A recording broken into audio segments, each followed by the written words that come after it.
Madam இது action madam அப்படிங்கிற ஒரே வார்த்தை மூலியமா இன்னைக்கு எல்லாரும் மத்தியிலையும் பிரபலமா இருக்கிறவர் தான் லாரன்ஸ் அவர்கள். இதுல இவருடைய குடும்ப பிரச்சனையை தீர்த்து வச்ச நம்ம லட்சுமி ராமகிருஷ்ணன் அவர்கள் வந்துட்டு இப்போ எல்லாரும் தேடிட்டு வர லாரன்ஸ் யாரு அப்படிங்கறத பத்தியும், லாரன்ஸ் இப்போ எங்க இருக்காரு அப்படிங்கறத பத்தியும், அவர் இப்போ என்ன பண்ணிட்டு இருக்காரு அப்படிங்கறத பத்தியும், லாரன்ஸ பத்தி யாருக்குமே தெரியாத முழு விவரங்களை அவங்க இப்போ முதல் முறையா எல்லாருக்கும் தெரிவிச்சிருக்காங்க. அவங்க சொல்லியிருக்கிற சில அதிர்ச்சியான விஷயங்களை பத்தி நம்ம இப்ப இந்த வீடியோவுல முழுமையா பார்க்கலாம். சொல்வதெல்லாம் உண்மை அப்படிங்கிற நிகழ்ச்சி மூலியமா இன்னைக்கு எல்லாரும் மத்தியிலையும் பிரபலமாக்கி வைரல் ஆயிட்டு வந்துட்டு இருக்கிறது மட்டும் இல்லாம எல்லாரும் பலவீசி தேடிட்டு வந்துட்டு இருக்கிற ஒரு நபர் தான் லாரன்ஸ் அவர்கள். தன்னுடைய தனிப்பட்ட வாழ்க்கையில ஏற்பட்ட பிரச்சனை காரணமாகவும் தன்னுடைய மனைவியோட ஒன்னா சேர்ந்து வாழ்றதுக்காகவும் லாரன்ஸ் அவர்கள் சொல்வதெல்லாம் உண்மை நிகழ்ச்சிக்கு வந்திருந்தாரு. இந்த நிகழ்ச்சியானது 9 வருஷத்துக்கு முன்னாடி நடந்திருந்தாலும் அந்த நிகழ்ச்சியில அவர் பேசிய விஷயங்கள் எல்லாருடைய மனதையும் கவர்ந்து அதுக்காக இன்னைக்கு பல மீம்ஸ் போட்டு அவரை உலகளவுல ட்ரெண்ட் ஆக்கியிருக்காங்க. இதுல மீம்ஸ் அப்படிங்கறத தாண்டி லாரன்ஸ் அவர்கள் இப்ப எங்கேயா இருக்காரு அப்படிங்கிற மாதிரி பலரும் கோயம்பேடு மார்க்கெட்ல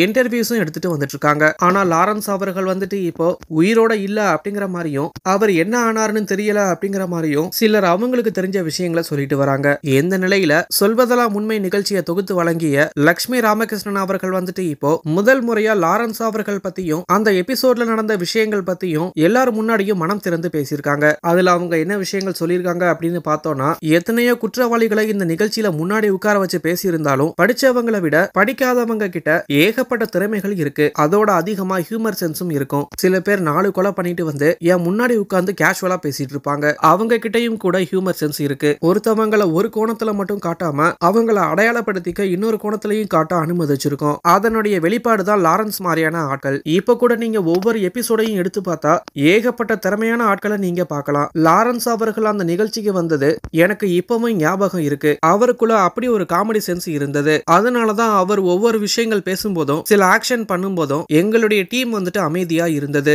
அவருடைய இந்த திறமை எல்லாருக்கும் தெரியணும் அப்படிங்கறதுனாலதான் அந்த எபிசோட அப்படியே டெலிகாஸ்ட் பண்ணோம். நாங்க நினைச்சிருந்தா அதை எடிட்டிங்ல தூக்கி இருக்கலாம். ஆனா எங்களுடைய டீம் அதை செய்யக்கூடாது அப்படிங்கறதுல உறுதியா இருந்தாங்க. அவர் தப்பு பண்ணிட்டு வந்திருந்தா கூட எல்லாருமே அவருடைய திறமையை ரசிச்சோம். அதே சமயம் இந்த நேரத்துல லாரன்ஸ் அவர்களுடைய தப்பு நியாயப்படுத்தல, அதே மாதிரி சப்போர்ட்டும் பண்ணல. ஆனா லாரன்ஸ் அவர்கள் அவருக்கு இருந்த திறமைக்கு சினிமாவுல மட்டும் வாய்ப்பு கிடைச்சிருந்தா இன்னைக்கு ஒரு மிகப்பெரிய காமெடி நடிகர் ஆகியிருப்பாரு. அப்படி ஒரு திறமை அவர்கிட்ட இருந்தது. எங்களுடைய ஷோல கலந்துக்கிறவங்கள அவங்கள வச்சு வெறும் ஷோ மட்டும் பண்ணிட்டு அவங்கள நாங்க வெறும் கையோட அனுப்புறது இல்ல. அவங்களுடைய தேவைகளையும் வறுமைகளையும் அறிஞ்சு அவங்களுக்கு தேவையான எல்லா விஷயங்களையுமே செஞ்சு கொடுத்திருக்கோம். குறிப்பா பெற்றோர் கணவர்னு கைவிடப்பட்ட பெண்களுக்கு எங்களுடைய ஷோ மூலியமா சுயமா ஏதாச்சும் தொழில் செஞ்சு முன்னேற எல்லா உதவிகளையுமே எங்க டீம் செஞ்சு கொடுத்திருக்கு. அதே மாதிரி அவங்களுடைய குழந்தைகளையும் படிக்க வைக்கிறதுக்கு அதோட அவங்களுடைய ஒவ்வொரு தேவைகளையுமே அறிஞ்சு இதுவரைக்கும் ஏகப்பட்ட பேருக்கு லட்சக்கணக்கான உதவிகள் செய்யப்பட்டிருக்கு அப்படிங்கறத ரொம்பவே தெளிவா சொல்லியிருக்காங்க. இதுல லாரன்ஸ் அவர்களுக்கு எங்களுடைய பண உதவி தேவைப்படல. திருந்தி குடும்பத்தோட வாழ ஆலோசனைகள் மட்டுமே தேவைப்பட்டது.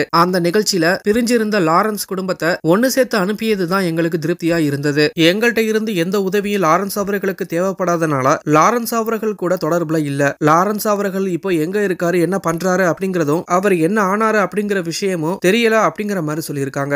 மேலும் உங்க எல்லார் மாதிரியும் தானும் லாரன்ஸ் அவர்களுடைய எல்லா மீம்ஸையும் பார்த்து ரொம்பவே விழுந்து விழுந்து சிரிச்சு என்ஜாய் பண்ணதா லட்சுமி ராமகிருஷ்ணன் அவர்கள் வந்துட்டு இப்போ முதல் முறையா லாரன்ஸ் அவர்களை பத்தி ரொம்பவே முழுமையா பேசியிருக்காங்க. இந்த ஒரு விஷயங்கள் தான் இப்போ சமூக வலைதளத்துல வைரல் ஆயிட்டு வந்துட்டு இருக்கு. நம்ம பசங்க கூடிய சீக்கிரமா லாரன்ஸ் அவர்கள் எங்க இருக்காரு அப்படிங்கறத கண்டுபிடிச்சிருவாங்க. அதுவரையும் நம்ம பொறுமையா இருக்கலாம். இந்த வீடியோ பத்தினா உங்களுடைய கருத்துக்களை கீழே இருக்கிற கமெண்ட் பாக்ஸ்ல போஸ்ட் பண்ணுங்க. மேலும் இது போன்ற வீடியோக்களை பார்க்க நம்மளுடைய சேனலை சப்ஸ்கிரைப் பண்ணுங்க.